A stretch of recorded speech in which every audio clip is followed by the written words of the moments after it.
exercícios.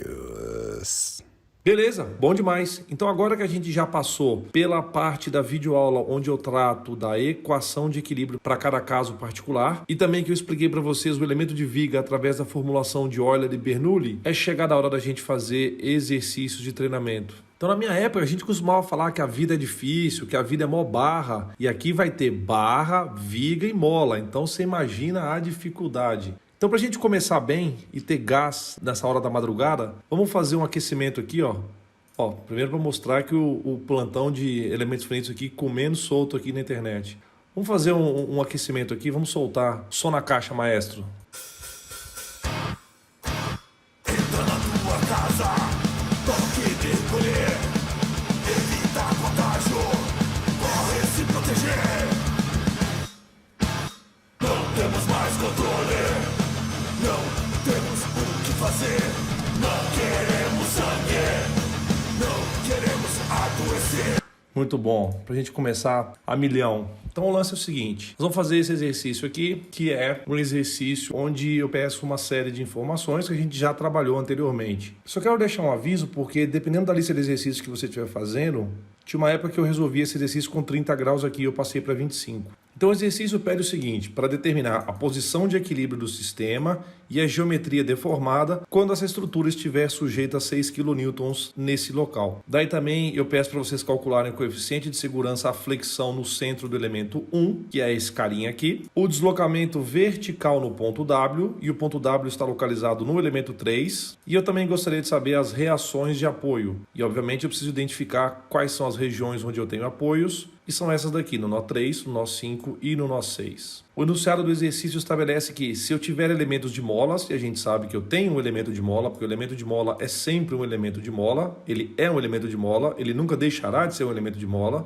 então eu preciso considerar essa rigidez para o elemento 2. Por sua vez, se nós tivermos elementos que se comportam como barras, essa é a propriedade que eu devo utilizar. E caso eu tenha elementos de vigas, essa é a propriedade que eu tenho que utilizar. O enunciado fornece, na verdade eu que forneço, né, porque eu que fiz o enunciado, mas o enunciado fornece essa informação que é o módulo de flexão. E aí eu faço uma breve revisão de resistência dos materiais. Quando eu tenho flexão em um elemento, a tensão experimentada pelo elemento é de natureza normal. E como só tem momento fletor, deve ser calculada através da multiplicação do momento fletor naquele local, vezes o y, que é a distância entre a fibra mais tracionada e a linha neutra, dividido por I, que é o momento de inércia da seção naquela região. Em resistência dos materiais, o módulo de flexão WF ele é calculado como sendo a divisão entre o momento de inércia I pela distância Y. Então vocês vão perceber que eu posso rearranjar o cálculo da tensão normal experimentada pela seção quando existe a ação do momento fletor como sendo o próprio momento fletor dividido pelo WF. Então a informação que foi dada no enunciado é o próprio WF. Legal? Todas as cotas foram fornecidas em metros e o único elemento inclinado que a gente tem é esse aqui com esse ângulo. A primeira coisa que a gente tem que fazer é numerar os elementos, algo que já foi feito pra gente por quem propôs o enunciado, que no caso fui eu. Depois a gente tem que numerar os nós. Nesse caso eu também já numerei os nós para vocês e é uma informação importante porque de agora em diante eu vou parar de numerar os nós e quando isso acontecer vocês vão entender por quê e daí definir as coordenadas globais. Como é de praxe, as coordenadas globais serão definidas dessa maneira. Daí a forma com a qual a gente vai numerar os graus de liberdade depende demais do estilo do exercício. Eu preciso verificar inicialmente se eu estou lidando com um exercício que incorre na condição particular, condição essa na qual todos os graus de liberdade conhecidos são nulos. Então vocês vão verificar que nos apoios eu não tenho nenhum tipo de deslocamento imposto que seja diferente de zero e também não aparece nenhum tipo de deslocamento imposto diferente de zero em qualquer outra região da estrutura. Isso me permite concluir que eu estou trabalhando com um exercício que respeita o caso particular. E quando esse for o caso, a gente vai inverter o algoritmo de numeração dos graus de liberdade que a gente vai usar na matriz ID. E como essa vai ser a primeira vez que eu vou preencher uma matriz ID, quando eu tenho elementos que se comportam como viga, e aí eu vou ter um novo grau de liberdade, por causa disso eu vou fazer o exercício um pouco mais devagar.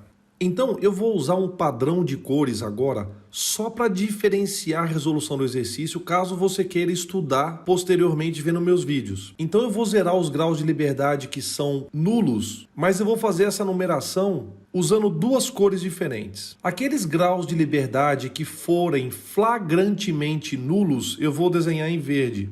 E os graus de liberdade que estiverem camuflados, escondidos e também forem zero, eu vou numerar com cor laranja. Talvez inicialmente esteja um pouco complicado porque você não sabe o que é um grau de liberdade que esteja camuflado. Então espera um pouquinho que eu já te explico. Essa divisão que eu inventei é uma divisão didática, você não precisa fazer isso em prova, o computador não faz dessa forma, então é só um recurso que eu uso para tentar te explicar de um jeito mais amigável a como fazer essa identificação de graus de liberdade. Ô turma, só que antes da gente começar o passo número 2, que é o preenchimento dos arranjos de dados, eu vou fazer uma análise do exercício, que essa análise vai definir exatamente qual é a estratégia de solução que eu tenho para esse exercício. Uma análise inicial que vai me ajudar bastante é investigar se nessa estrutura existe algum deslocamento imposto. Então vocês vão concordar comigo que não tem nenhum deslocamento imposto que não seja zero na estrutura. Então não tem nenhum ângulo imposto, não tem nenhum deslocamento, tipo menos 3 milímetros para cá ou mais 3 milímetros para lá. E essa conclusão é importante porque me permite determinar que nós estamos tratando de uma situação que eu tenho o caso particular da equação de equilíbrio, porque todos os x beta são iguais a zero. Daí uma outra análise fundamental é identificar que tipos de elementos compõem a minha estrutura. Então, logo de cara, eu consigo identificar que o elemento número 2 é uma mola, não tem dúvidas em relação a isso. Outro ponto importante que faz parte da minha investigação é que eu tenho um elemento só e apenas um elemento aqui em cima, que é essa estrutura colorida de rosa. Vocês percebem que, em termos estruturais, isso aí que vocês estão vendo é uma coisa só? E por razões de análise de elementos finitos, essa estrutura aí em cima foi dividida em dois elementos 1 e 3, e para representar o comportamento dessa estrutura eu utilizei 3 nós. Eu sei que nesse exercício está muito claro porque eu dei essas informações para vocês, mas de agora em diante vocês vão ter que fazer a numeração por conta própria e também fazer a divisão de elementos por conta própria. E a regra que a gente vai combinar é que vocês vão dividir os elementos de uma forma que a resposta final consiga minimamente, com qualidade e acurácia, representar o comportamento da estrutura quando solicitada por aquelas forças e momentos externos. Então, nesse exercício, como eu tenho esta mola conectada em algum ponto dentro desse elemento grandão, eu vou colocar um nó nesse ponto de conexão, então agora ele passa a ser um nó, e eu vou dividir esse elemento, que é uma coisa só, em dois elementos para me ajudar a fazer a análise. Em compensação, aqui embaixo, eu tenho outros dois elementos que eles são duplamente pinados e estão conectados através de um pino. Eu recomendo que vocês comecem a fazer a análise nas regiões onde a gente tiver força. Então, como eu tenho uma força de 6 kN aplicada nesse nó número 1, eu posso e devo começar a análise da minha estrutura através dessa região. E vocês têm que se lembrar da minha frase célebre: os elementos não são alguma coisa, eles se comportam como alguma coisa. Então, para descobrir que tipo de solicitação aparece nesse elemento, eu peguei essa seção genérica e eu preciso trazer essa força de 6 kN para cá. Então, eu estou desenhando essa força aqui, 6 kN. Só que eu não posso fazer uma mágica e trazer essa força de graça para aí.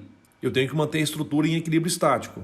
Então, se deliberadamente eu trago essa força de 6 kN para esse ponto, eu propositadamente tenho que anular essa força.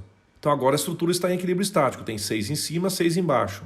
E aí eu vou perguntar para vocês, o que é isso aqui? Esse é o famoso momento de transporte, porque isso aqui é um binário. Então eu posso apagar essa força de 6 kN na ponta preta e essa força de 6 kN aqui embaixo azul e deixar como momento de transporte aqui nessa região, que valeria 6 vezes essa distância x vermelhinha que eu estou mostrando aqui, e também deixar essa força de 6 kN azul aqui em cima. Agora a estrutura está sob equilíbrio estático. Então vocês vão perceber que esse elemento número 1, pelo menos em algum dos seus trechos, está sujeito à flexão. Ora, vocês têm que concordar comigo que até o momento eu apresentei para vocês nessa disciplina elementos que são molas, elementos que se comportam como barras e elementos que se comportam como vigas. E o único desses elementos que tem na sua formulação incorporada a ação de um momento fletor é o elemento de viga de Euler e Bernoulli. Vocês entendem meu ponto? Esse elemento tem flexão em algum dos seus trechos, então eles não podem ser modelados através de elementos de mola e eles também não podem ser modelados através de elementos de barra. Então só nos resta modelar esse elemento número 1 como uma viga. Então vou deixar aqui anotado que esse elemento se comporta como uma viga. Gente, vocês vão perceber que essa salsichona aqui, esse elemento grandão aqui, ele é uma coisa só. Ele é inteiriço e só por razões didáticas, para me auxiliar na análise estrutural, eu o dividi em dois elementos. Então vocês têm que concordar comigo. Se o elemento 1, em algum dos seus trechos, tem flexão,